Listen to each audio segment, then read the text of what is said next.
I'm aware of some impacts that have occurred. Some damning evidence coming out through photographs. Coal has admitted the mining has contributed to the problem and says it's working with landholders and the government to Much fix. is starting to die, and part of the creek has actually dried up.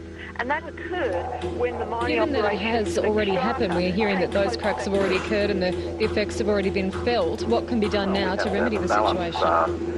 In the state in relation to our resources. No way should open cut have been allowed within 30 metres of those. Surely that riverbank mining company that makes millions of dollars profit should be willing to do the right thing. Mining resources of this state are driving the economy.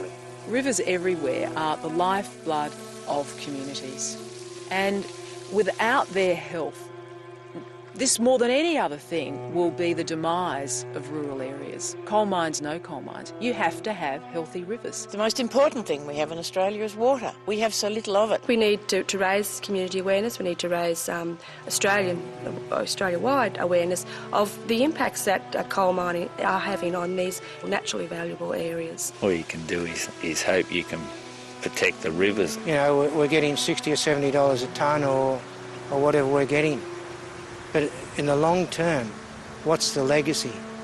No one has argued that mining should never occur, simply that we need to carefully plan what areas mining is appropriate in and what areas it isn't. Get them to not mine under the rivers or even use a different mining method. Go away from the longwall mining. Coal can be extracted where it's environmentally sustainable to do so, but those sensitive habitats and our valuable natural river systems are preserved. The government should be working with the local community, not just giving the go-ahead to the company. This is the story of communities across New South Wales who have come together to protect rivers from the detrimental effects of coal mining.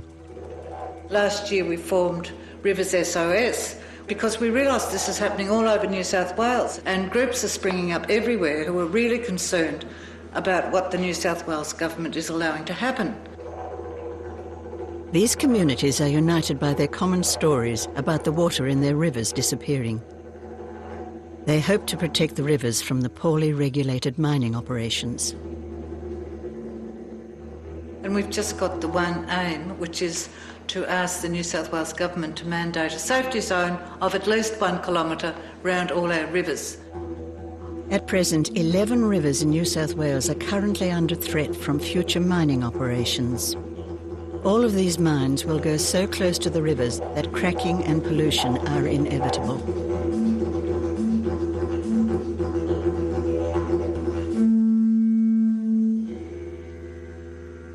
Three generations of the Williams family have lived on the Cataract River. Mike Williams has seen firsthand the damage done by mining. In the mid-1990s, their beloved river turned red. It was brought to my notice by my nephew, Rick Williams, who raced up. He said, "Uncle Mike, our fishing hole's gone." And this seemed to just happen overnight. And there was just dead fish, all species, Murray cod, catfish, eel-tail catfish, silver perch, spiny-back lobsters, just all dead on the sunburnt rocks down there.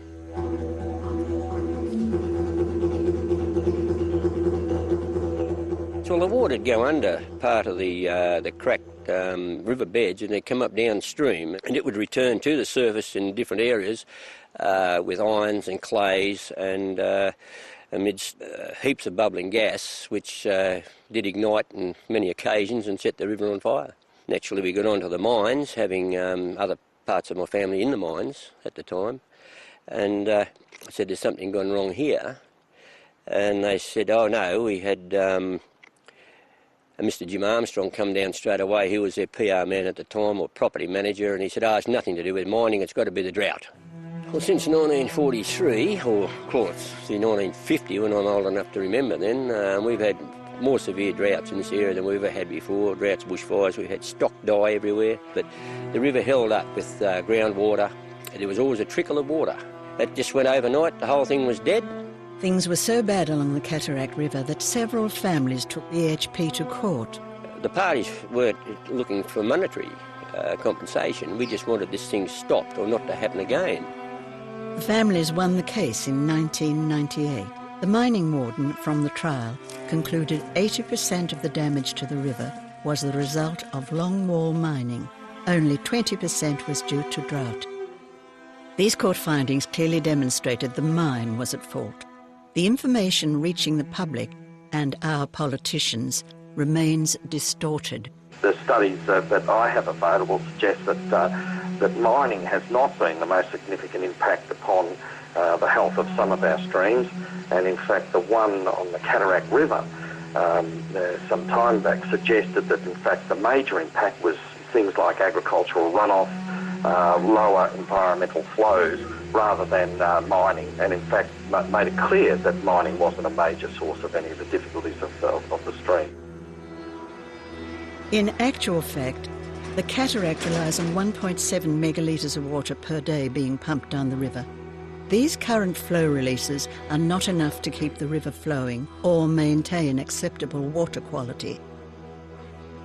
Mike is disappointed that their victorious day in court has not stopped the damage that mines are continuing to inflict on rivers in New South Wales. Well, I certainly did think it would stop them damaging other rivers, or they should take notice of their mistakes and mine in different areas, or in fragile areas. They should change their practice, perhaps, but they've since then done a carbon copy at the Georges River at Appin, which is probably 3 kilometres from here, and direct as the crow flies, as you say. I heard about the river being cracked at the cataract, but I suppose do you physically see it?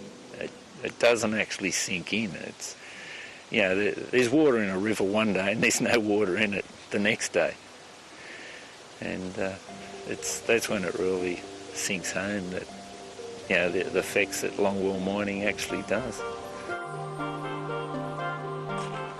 The back of Appin, there's a place called Marnie's Hole, which was like a swimming hole for all the local kids. Just over there you can see all the new exposed sandstone.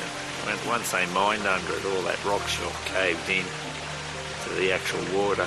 They actually had a security guard down here for quite a few months to keep the kids and that away from it because it was so dangerous. The water level probably was another metre and a half higher than what it is now. A lot of the yellow-orangey colour is the oxide that's coming out of the ground from where the riverbed's been cracked. It bleaches up through the cracks, gets into the river. Current mining plans along the Georges River undermine creeks and streams which flow into the nearby Nepean. BHP's next coal mine goes within 180 metres of the Nepean's riverbed. Their own consultants admit the mine's proximity to the river will fracture the riverbeds. The cataract shows us that rivers can't be repaired. You know, it's damaged forever. Nothing will ever repair that river. And to see that happening again in the Nepean is just nothing short of criminal.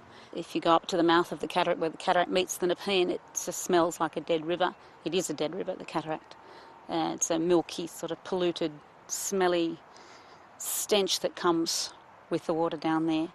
The development application as it stands accepts that there will be effects on the river in terms of cracking, cliff, rock falls, gas emissions, all those things that to us are totally unacceptable. You know, it just spells more doom for the Nepean that's supposed to be the waterway of Sydney, really. You know, the whole of the Sydney Basin relies on the Nepean Hawkesbury in one way or another. It's very difficult to get people in urban areas to understand where the water comes from because it's not in their immediate area. But yes, if they only realise that the water that, you know, they're having restrictions that they don't like, and the water that goes into our rivers to make up for the loss from mining companies is coming from their dams. Well, we're hoping that the government and the minister, who ultimately gives the go-ahead or not for this particular project, will insist that the company change their plans and move back from the river as far as possible. The government has to get it right in this instance because it'll be too late afterwards once the damage is done. Major rivers further north in New South Wales are also under threat. The beautiful landscapes surrounding the Mudgee region may be the next to disappear. This region is famous for its wine and honey. and boasts a rapidly expanding tourism and fine food industry. Its natural environs are still relatively unknown, especially along the Goulburn River, with its stunning sandstone gorges. This is the Drip, or the Great Dripping Wall. It has a lot of history to do with the local people, both Indigenous and European. The actual wall, Great Dripping Wall, drips from springs that are fed from groundwater back off the cliff. It is a very fragile formation in that it's overhang. The Longwall mine is proposing to come within about 200, 230 metres of this feature, and we're very concerned that any sort of ground movements that are instigated by the collapse of the Longwall will either fracture or crack this, could even, worst case scenario, bring it down. Even if it just cracks it, it could make it very unsafe for people to visit, and it is a really significant feature of, I think, of national significance, but at least of regional significance. We have people here who come to our accommodation and visit this area here, the Drip, Great Dripping Wall, and they sort of compare it on a par to Kakadu and the Blue Mountains heritage area. So there's lots of people that hold it in great regard, and I think any risk for mining is too much. This will be the third coal mine affecting the Goulburn River.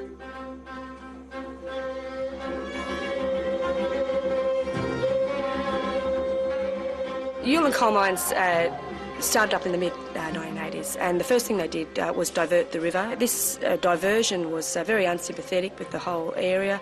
It removed alluvial aquifers. It destroyed quite a section of the river. The result is that we have a very unstable, eroding channel, very unaesthetic, very ugly. Also, the sediment that collects on the bottom gets washed further down into the national park and down through these gorge areas here, and that affects the sandy base from the point of view of increasing the nutrients and hence the algae build-up. So we have an ongoing legacy of this diversion. They've now come back and want to put another mine in opposite this diversion and actually mine all the catchment that runs into the top end of the Goulburn, the Moolarben area, as well as underground mine up within far too close to these cliffs and gorges that are in this more wild section of the river. Mudgee is a very diverse economy anyway. It has tourism, it has farming, it has an abattoir, it already has an existing mine. And from the point of view of jobs, already I think the maximum amount of people could be employed by the two existing approved mines. Actually, they've got to employ no locals. They've got to advertise it to locals, but they're not necessarily going to give us the job. They'll give us 2% of the work, which is really nothing. Unless you've got the qualifications, you won't get a start anyway. So, as in feeding the locals, none.